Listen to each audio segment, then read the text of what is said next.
I never thought I'd say this, but I think I have newfound appreciation for the past 3 Resident Evil movies. Mainly because I never would have imagined it could get as bad as this. I can't tell if this movie was misguided or maybe sabotaged. Most of the time, I think I can see the direction the production team would be going for and at least appreciate something they threw together. But this is the worst kind of schlock that's still trying to take itself seriously. It is the most juvenile form of action movie that I think I've ever seen. I'd expect all this to have been written by an amateur, but more likely it was just thrown together to rush a sequel out the door while experimenting with new camera technology at the company's expense. Let's get on with this train wreck. The previous movie ended with Alice discovering she has a bunch of clones and vowing revenge on Wesker and the rest of Umbrella. Resident Evil Afterlife opens up with that small army of clones invading the Umbrella underground lab in Tokyo, Japan. Conveniently, every single clone gets obliterated, so we don't have to worry about that for the upcoming movies.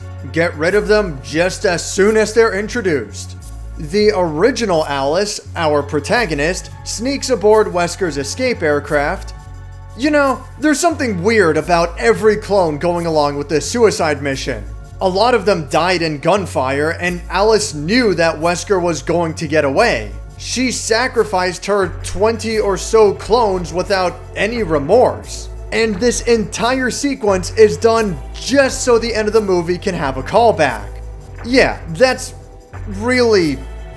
Anyway, Alice gets the drop on Wesker, who then gets the drop on her, and injects her with an antivirus which promptly robs her of all her superpowers. Not that you can really tell, she still does a ton of insane acrobatics throughout the movie anyway, so it's whatever.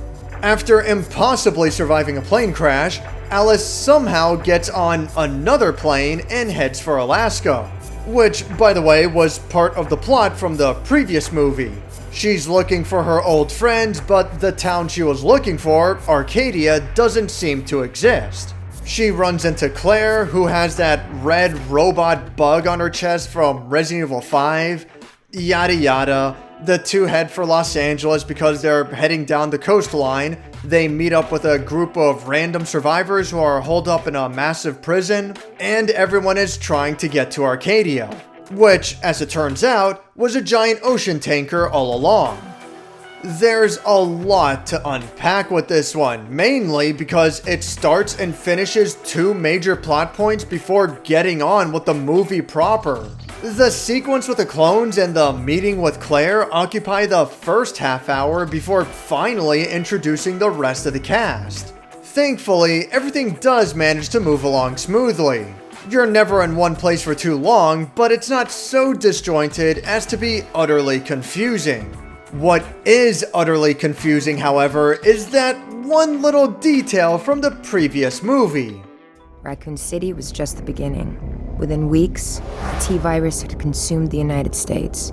Within months, the world. The virus didn't just wipe out human life. Lakes and rivers dried up, forests became deserts, and whole continents were reduced to nothing more than barren wastelands. Slowly but surely, the earth began to wither and die. Oh, did it now? Whole continents, is that so? All of the earth is now a wasteland. Really? You know, the worst part is that this is never explained. There's no retcon or hand wave or what have you. It's just ignored. They even use flashbacks from the last movie. The Notebook, they're headed for Alaska. It's all there. But we're not gonna bring up the whole the earth withered and died sort of thing? Why? What happened? I mean, the same guy wrote every single one of these movies, and he directed most of them, so there's no excuse. They just didn't care. If the rest of the movie was enjoyable, then this wouldn't be that big of a deal. But there are so many elements here that are downright mind-boggling. The first thing that needs to be understood is that the movie was shot with the intention of being in 3D. Not even post-conversion 3D, where they take a 2D movie and mess with it after the fact, No, this was shot with 3D cameras and the whole 9 yards. And it shows. Look, I'm fine with 3D and I'm fine with movies used as a spectacle, okay? I think that can be fun. However, when the special 3D effects are given prominence over the pacing of the film, when it gets in the way and compromises a shot, that's when the movie is headed for disaster. And that's what happens here. Granted, I don't have a 3D TV, so obviously I'm missing a little something here, but I can't imagine that it's going to fix the utter idiocy in this movie. For starters, what is this? This acrobatic move alone? I just don't get it. This kind of thing, maybe, just maybe, I would accept from something like Ghost in the Shell or Aeon Flux. But it looks so stupid here. What is even going on? The way that she hovers in place and does a completely inexplicable front flip, oh my god. This is one of the first things in the movie too, so it makes a great first impression. Throughout the movie is an utterly insane amount of slow motion shots. Every single excuse possible is used to put the action in slow motion. It is impossible to properly emphasize. This kind of stuff really is basically the entire movie. It's cute at first, but it doesn't take long for it to get on my nerves. It is so overused, and I'm sure that, once again, it's done purely to show off the 3D effect. The falling water here probably looks great as it was originally intended, but it's definitely a case of style over substance. It's being bombastic over nothing. When every shot is in slow motion, it quickly loses its value. And, like I mentioned earlier, the amount of 3D shots is absolutely gratuitous, to say the least. Very little of this is used to deepen the movie or to help expand upon the scene.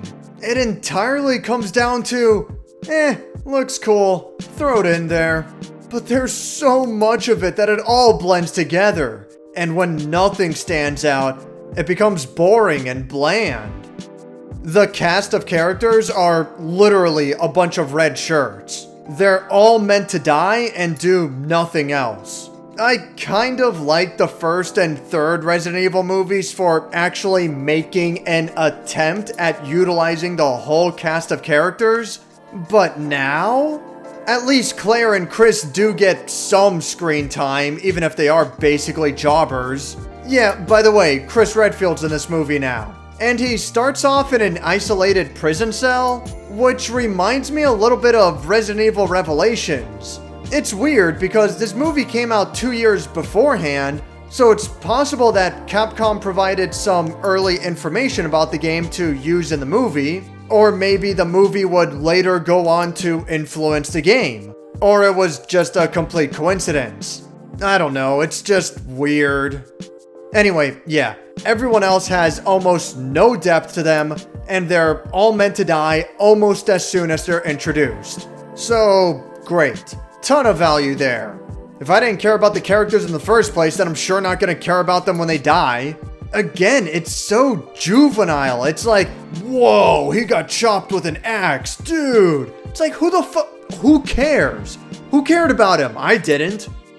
The very, very few positives that I can think of. I can appreciate this scene they lifted from Resident Evil 5. They managed to translate it into this movie reasonably well. Although, strangely, Wesker seems to really hate both Chris and Claire in this movie. Well, isn't this one big family reunion? Chris and Claire Redfield. You've really become quite an inconvenience for me. This would make sense for the games, but in the movies universe, that line comes out of nowhere. The acting is about on par with the previous movies, and the writing's not quite as bad as the second one. But this isn't giving it much in the way of compliments. This movie also loves establishing shots, or maybe I'm noticing them more because there's so little of anything else. They are kind of nice, but in the absence of any real substance, they fall flat. I don't know how else to put it other than to say that this is like pretending to be some goofy made-for-TV horror action movie. You know, something like Sharknado or Lavalantula, or some of the dumber Roger Corman movies like Sharktopus vs. Whale Wolf or Dino Croc vs. Super Gator. That kind of stuff is idiotic, but I can appreciate stupid low-budget trash like that. This, however, is stupid high-budget pretension. Otherwise, I could excuse some of it. Remember when I reviewed Beyond the Gates? That movie also sucked because it took itself too seriously and the story wasn't substantial enough to carry that approach. On top of that, the film was lacking in a whole lot of other areas, but I can understand that it was running on a shoestring budget and the practical effects weren't half bad. There is at least something there, and it came from nothing. So yeah, I'm gonna give them some credit. With Resident Evil Afterlife, it's coming from everything. It's the fourth movie in a profitable series, a well-known franchise, a tremendous budget, a cast and crew that should have plenty of experience by now, and everyone completely phoned it in. The last three movies were bad, but this one is nothing. The characters have absolutely no weight to them, the writing is as bland as it's always been, at best, the action scenes are ruined due to an over-reliance on slow motion and amateur choreography. This garbage is not worthy of any trash can it manages to land in, and the quality of my life is made worse for having seen this. Quite frankly, the sooner I'm done with all of these god-awful movies, the better. Thanks for watching my review on Resident Evil Afterlife.